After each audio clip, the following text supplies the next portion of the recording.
नमस्कार मंडळी, welcome back to अंड्या उंड्या व्लॉग्स. आणि आज अंड्या नाही आहे व्हिडिओमध्ये, तर माझी सासू आहे आणि आम्ही बनवणार आहे मिसळ पाव.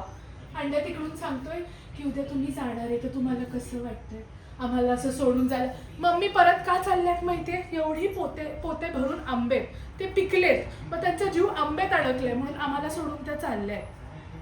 बरोबर बरोबर आंब्याची सच नाही का झाली. बर मंडळी, मम्मी अतिशय लाजतात, खूप कमी बोलतात, त्यामुळे मीच जास्त बोलायचा प्रयत्न करते. तर आज आम्ही बनवणार आहे मिसळ पाव. तयारी थोडीफार झाली आहे आमची, बाकी करायची आहे. पाणी सगळं झालं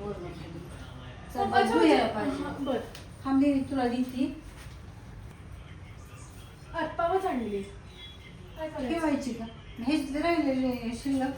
हा मग डब्याला करू शकते मी, पण पुरणार नाही मम्मी, लागेल ना अजून. काय याच्यात कांदा बटाटा सगळं पडणार आहे. कांदा बटाटे टाकणार आहे? नाही मला नाही माहिती, तुम्ही बनवणार आहे. कोण आठवण काढताय? आम्ही तर इकडे भैया दिवे आठवण काढत असते. थोडा मुलगा माझी जाऊ नाही येऊ शकली, आम्ही तुला मिस करतोय. पण देऊया प्लीज, नेक्स्ट टाइम आपण सगळे एकत्र काहीतरी प्लॅन करू.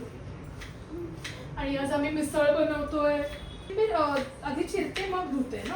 आधी शिरली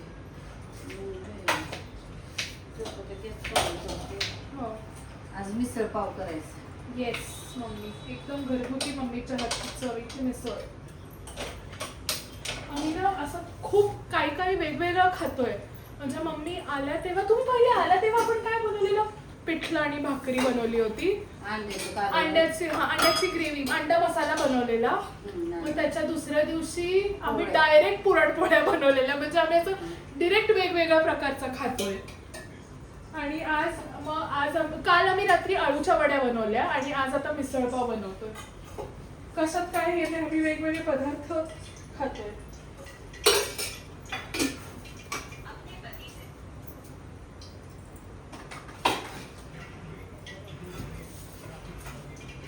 माझे पप्पा तिकडे बसून व्हिडिओज बघतायत आमचे. एकमेव आमचे हार्डकोर वॉच टाइम आमचा वाढवत आहेत. खरंच असे सासू सासरे सगळ्यांना मिळावे. तुला कसं वाटतं असा व्हिडिओ वगैरे शूट करून? मस्त वाटतं. ह्याच्या आधी कधी केला नव्हता ना असं शूट. आता आली मग मी करते सुनबाईला वाईट, रोज तिला सण करायला लागतो. खरंय, स्वयंपाक कामावरून आल्यावर स्वयंपाक करायला लागतो.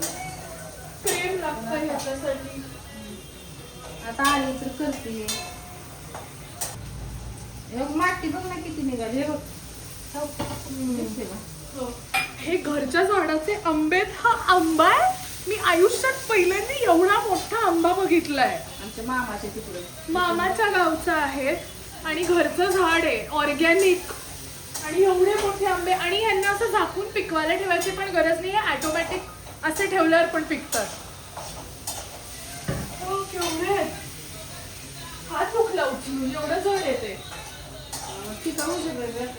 जास्त हो पण एवढं तुम्ही आणणार कसं ना, कॅरी जास्त आंबे घेऊन जा. पण एवढं मग मी उचलून आणायचं. लय गोड आहेत खायला आंबे, खूप गोड आहे. काय करायचं आता? हे राहून दे ना, आपण कोणीतरी घेऊया ताट. माझ्या भावाचे तिकडे झाड आहे ना आंब्याचे. हो लय झाड आहेत आंब्याचे. आधी पण खूप मोठं असं आमराई होती ना, मला अनिकेत आमराईचं खूप झाडं होती, आजी होती तेव्हा. म्हणजे आमच्याकडे सगळं ऑर्गॅनिक येतं. मम्मी येताना घरचे मूग, हरभरे, भात आणि लसूण सुद्धा घरनं येतो. आलं पण असतं, कोथिंबीर, म्हणजे सीझन वाईज असतं. तर म्हणजे मोस्ट प्रोबॅबली आम्हाला काही असं फारसं विकत घ्यावं लागत नाही, कारण सगळं असं घरनं येतं.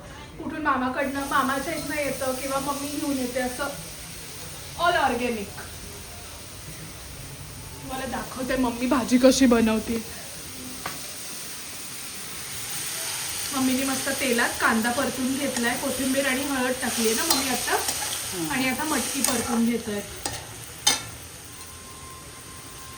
याचा रस्सा बनवणार आहे आम्ही.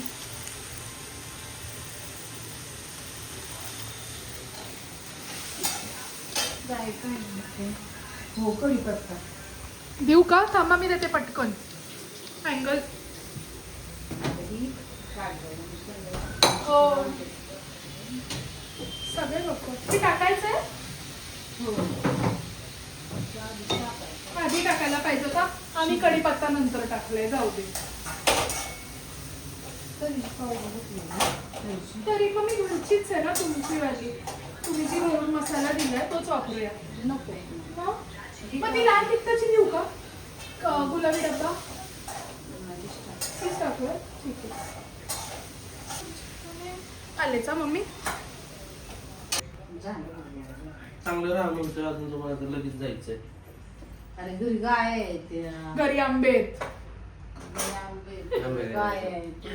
खायचं वांदा होतं का माझं जरा तू असलं जरा खायला देतीस काय सांगू तुला. आता काय करू रे बाळा. मम्मी तुम्ही पण काही वाटत नाही काही वाटत मिसळ- नाही. आणि तू स्वयंपाक करते का त्याला जेवायला करते रोज स्वयंपाक. नाही मम्मी शेजारची येऊन करते. आपण तो बघ पण कसा बोलतोय. मला तर नाही मग दिसलं ते म्हणतोय ना मला जेवायला मिळत नाही. काय गं सांगू अजिबात स्वयंपाक करते मम्मी शेजारची येते स्वयंपाक करून द्यायला. सुईतून ऊन टाकायची परिस्थिती असं झाली तर माझी. माझं बाळ खराब झालंय ग. सुईतून 3 महिन्याचा प्रेग्नंट वाटतोय सुईतून ओन टाकायची परिस्थिती झाली सुई मोठी आहे ना असं जाता येत. एक कोल्ड ड्रिंक घेऊन ना प्यायला जाणून ठेवलंय. कुठं आणलंय ते कोल्ड ड्रिंक खाली ठेवलंय ना. अरे 2 बाटल्या मागवल्या होता तू मिसळ सोबत मस्त प्यायला. गोरी गोरी पान फुलासारखी छान. खरंच सून आणली ना मला तू. मग काय वाटतं पण कसलीच ती स्वयंपाक करत नाही. नाही काय करता काय करत मला नाही. काय येत नाही. मला कामाली म्हणून आणले तुम्ही की सून म्हणून आणले ते तुम्ही मला आधी सांगा दोघं. मला तर असं वाटतं माझं लग्न झाल्यापासून मीच कामाला झालोय परमनंट. परमनंट झालाय ग माझा. पगार पण देते मी तुला. कसं चाललंय दोघं मिळून एक टीम झालेत. पप्पा हे दोघं मिळून एक टीम झालेत आणि मला बोलतायत तुम्ही कुणाच्या टीम मध्ये. बघा हे असं आहे म्हणजे आजकाल बघा बघा सुनेची हालत कशी आहे. कुणी बाजू पण घेत नाही. बघायचे पप्पा अजिबात अजिबात माझी साईड घेत नाहीत. तुम्ही कोणाच्या साईड मध्ये पटकन सांगा. बस हे रेकॉर्ड झालेलं आहे. आता मी हे वर्षभर पप्पांना ऐकवणार आहे. Blackmail direct. थांबा मम्मी दिसतंय का नीट बघू दे. हे एक कुठलं सारखं करायचंय का बघ ना. काय दुसरं काय. हो करून घ्या अजून व्हिडिओ शूट. ही गोष्ट आहे ना. ही काय आता ते उकळलं. तर मग मंडळी आमची घरगुती सुंदर मिसळ तयार आहे. आता आम्ही जेवतो तुम्ही पण जेवा. मम्मी इकडे या ना. आणि असं आम्ही आज मस्त मिसळ बनवलेली आहे. थँक्यू फॉर वॉचिंग अंड्या अंड्या ब्लॉग. असंच प्रेम करत राहा आणि चॅनलला सबस्क्राईब नक्की करा आणि असेच व्हिडिओ बघत राहा. चला जेऊया.